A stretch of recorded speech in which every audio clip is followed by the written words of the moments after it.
आप देख रहे हैं देश लाइव, देश की आवाज। ये जो आप आतंकवाद देख रहे हैं, ये एक ड्राइव है, ये एक धर्म का हिस्सा है, ये कुछ लोगों का दिमागी फितूल नहीं है, ये उसी से ड्राइव होता है। और वो किताब इस बात की इजाजत देती है कि एक पन्ने पे वो किताब के आप जाएं तो लिखती है कि एक किसी आदमी का कत्ल पूरी इंसानियत का कत्ल है। राइट? हमको लगता है बहुत अच्छी बात है। हम फिर 5वें पन्ने के बाद 8वें पन्ने पे भी तो जाके देखें क्या लिखा है। वो कहता है कि जो तुम्हारे नबी को नहीं मानता उसको समझाओ, उसको पुचकारो और अपने नबी की अच्छी अच्छी बातें बताओ। वो अगर तब भी ना माने तो उसका कत्ल वाजिब है भाई। यहां तो एक को मारने की बात कर रहे थे, वहां तुम कह रहे हो सबको मारो। तो ये क्या कंट्राडिक्शन है, इसको समझने की कोशिश कीजिए। दोस्तों नमस्कार, मेरा नाम रविकांत भारती है। आपने इस मक्कार बहुरूपिये का बात तो सुना। यह कह रहा है आतंकवाद किसी व्यक्ति के दिमाग का फितूल नहीं है बल्कि धर्म का हिस्सा है और वह किताब इजाजत देती है। कौन किताब? जिसके 5वें पन्ने पे लिखा है कि एक इंसान की हत्या पूरे मानवता की हत्या है। और आखिरी पेज पे क्या लिखा है? आखिरी पेज पे लिखा है कि पहले मोहम्मद साहब को जो न माने उसको पुचकारो, उसको दुलारो, फिर मोहम्मद साहब की प्रशंसा करो, मोहम्मद साहब के बारे में अच्छी अच्छी बातें बताओ, और फिर भी वह न माने तो कत्ल वाजिब है। तो यह महाशय सारा बाल पक चुका है। अपने आप को किसी मौलवी मौलाना से इस्लाम के जानकारी में कम नहीं मानते। तो मैं भी यहाँ पे लेके बैठा हूं वह किताब जिसकी यह बात कर रहे हैं। यहां देखिए क्या लिखा है, द होली कुरान। अब आप सोचेंगे इंग्लिश में है तो इंग्लिश में थोड़ा समस्या होगी, तो देखिए मैं हिंदी भी वर्जन लेके बैठा हूं। तो ये रहा इंग्लिश वर्जन, ये रहा हिंदी वर्जन। हिंदी में नाम है पवित्र कुरान, इंग्लिश में नाम है द होली कुरान। अब मैं 5वां पन्ना खोलने जा रहा हूं कि 5वां पन्ना में कहां यह लिखा है कि एक इंसान का कत्ल पूरे मानवता का कत्ल है। तो यह 5वां पन्ना है, मैं देख रहा हूं 5वां पन्ना में चैप्टर नंबर 2 जो सूरा अल बकरा है वह सूरे अल बकरा आ रहा है। 5वें पन्ने में यह आयत नहीं है, लेकिन कुरान में तो यह बात जरूर लिखा है कि एक मानव की जान बचाना पूरे मानवता की जान है। तो वह 5वां पन्ने में तो नहीं है, लेकिन जी हां 5वें चैप्टर में है। मतलब पुष्पेंद्र के अनुसार जो पन्ना कह रहा है 5वां पन्ना, उसको 5वां चैप्टर माना जाए, और जिसको आखिरी पन्ना कह रहा है उसको आखिरी चैप्टर माना जाए। तो 5वें चैप्टर का नाम है सूरे अल मैदा। अब सूरे अल मैदा में क्या लिखा है? 32 नंबर, यहां पे मैं इंग्लिश में पढ़ के हिंदी बताता हूं इसका। यह 32 नंबर जो है आयत यह कह रहा है, because of that we ordained for the children of Israel that if anyone killed a person not in retaliation of murder or to spread mischief in the land. इसका मतलब समझिए, इसका मतलब है कि इसलिए हमने इजराइल के बच्चों को यह संदेश दिया कि किसी भी व्यक्ति को, ऐसे व्यक्ति की हत्या करना जिस व्यक्ति द्वारा किसी की हत्या न की गई हो और धरती पे किसी तरह का उपद्रव नहीं पैदा किया गया हो, ऐसे व्यक्ति की हत्या करना, it would be as if he killed all Mankind.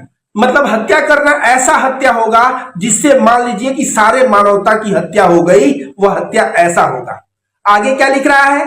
If anyone saved a life, अगर कोई व्यक्ति एक व्यक्ति की जान बचाता है, it would be as if he saved the life of all mankind। इसका मतलब यह है कि एक आदमी का जान बचाता है तो वह वैसा होगा कि वह पूरे मानवता का जान बचाया हो। तो यह बात 5वें चैप्टर में मिल चुका है। अब पुष्पेंद्र कह रहा है कि आखिरी पन्ने में जाइए, मतलब आखिरी चैप्टर में मैं चलता हूं। तो आखिरी चैप्टर जिसका नाम सूरे अन्नास है, मैं उसे पढ़ के सुनाता हूं। उसमें कहां लिखा है कि मोहम्मद साहब के बारे में अच्छी अच्छी बातें बताओ और न मानने पे कत्ल करो। तो मैं पढ़ रहा हूं दोस्तों। इसमें लिखा है, in the name of Allah the most gracious and the most merciful. Allah के नाम से शुरू जो बहुत ही दयावान और बहुत ही कृपावान है।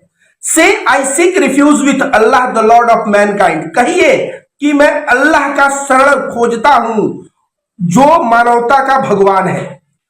द किंग ऑफ मैनकाइंड, जो मानवता का राजा है। द गॉड ऑफ मैनकाइंड, जो मानवता का भगवान है। From the evil of the whispered who withdraws. इसका मतलब है कि शैतान ने जो आपके दिमाग में, इंसानों के दिमाग में जो शैतानी विस्पर बोला, कानों में बोला, वह इंसानों के दिमाग में जब वह बातें गई तो अल्लाह के नाम लेते ही वह शैतानी बातें जो है दिमाग से निकल जाती है और इंसान का दिल जो है अच्छा हो जाता है। उसके बाद लिखा ओ जिन ओ मैन, मतलब यह बात केवल इंसान के लिए नहीं बल्कि जिन्न के लिए भी है। यह बात जो है आखिरी पन्ना जिसे पुष्पेंद्र कह रहा है, जब 5वां पन्ना कह रहा है तो 5वां चैप्टर में वह आयत मिल रहा है, तो आखिरी पन्ना जब कह रहा है तो आखिरी मैंने देखा इसमें कहीं कुछ नहीं लिखा है। इसके दिमाग में यह होगा कि आखिरी पन्ने में नहीं लिखा है तो हो सकता है 1-2 पन्ना और पहले लिखा हो।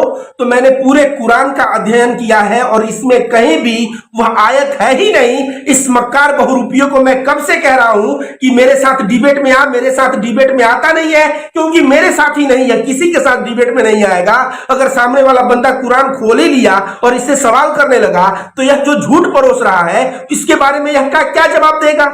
आइए मैं 112 और 113 नंबर चैप्टर भी आपको बता दूं कि उसमें क्या लिखा है, क्योंकि दिमाग में ये न रहे कि हो सकता है 1-2 चैप्टर पहले वो बातें बोला हो।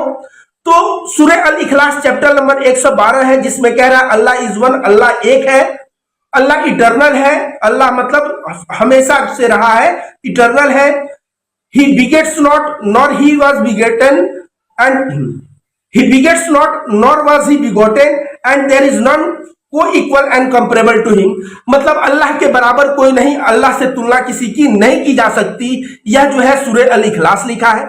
उसी तरह से देखा जाए तो 113 नंबर चैप्टर में लिखा है कि मैं अल्लाह का शरण खोजता हूं जो दिन का मालिक है। तो ओवरऑल आप 112, 113, 114 3 चैप्टर लास्ट का उठा के पढ़ लीजिए, कहीं भी आखिरी पन्ने में यह बात नहीं लिखा है कि अगर मोहम्मद साहब के बारे में लोग नहीं मानते तो उनको पुचकारो, दुलारो और उनको बताओ, उनकी प्रशंसा करके मोहम्मद साहब के बारे में बताओ और अच्छी अच्छी बातें बताओ, और फिर भी वो ना माने तो उनका कत्ल वाजिब है। इस हरामखोर मक्कार बहुरूपिये से मैं कहूंगा कि अगर यह कुरान के किसी भी आयत में, पूरा कुरान पढ़ा हूं और कई बार पढ़ा हूं, जब किसी भी आयत में यह चीज नहीं लिखा है तो तू क्यों जो है झूठ परोस रहा है।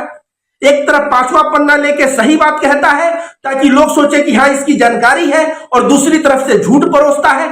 इसका मतलब ही नहीं है कि लोग जो है कुरान जाने, गीता जाने, ये सब का इसका मतलब ही नहीं है। मैं तो कहता हूं कि तू हिंदू है तो गीता पे कर ले मेरे साथ बहस। गीता पे मैं 35 किताबें पढ़ के रखा हूं, यह बहस नहीं करेगा।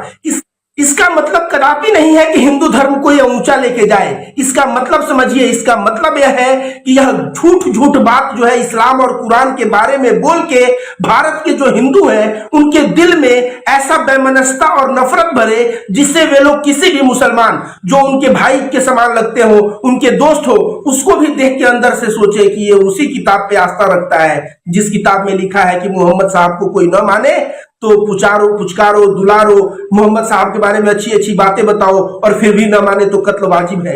यह भले ही मेरा दोस्त है लेकिन इसका धर्म बहुत कट्टर है। इस तरह की बातें सोचने पे बाध्य कर रहा है इन हिंदुओं को। और बहुत सारे हिंदू ऐसे हैं कि वो कुरान उठा के तो पढ़ेंगे नहीं।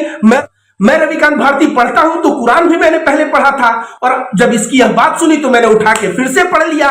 तो पुष्पेंद्र तू कब सुधरेगा?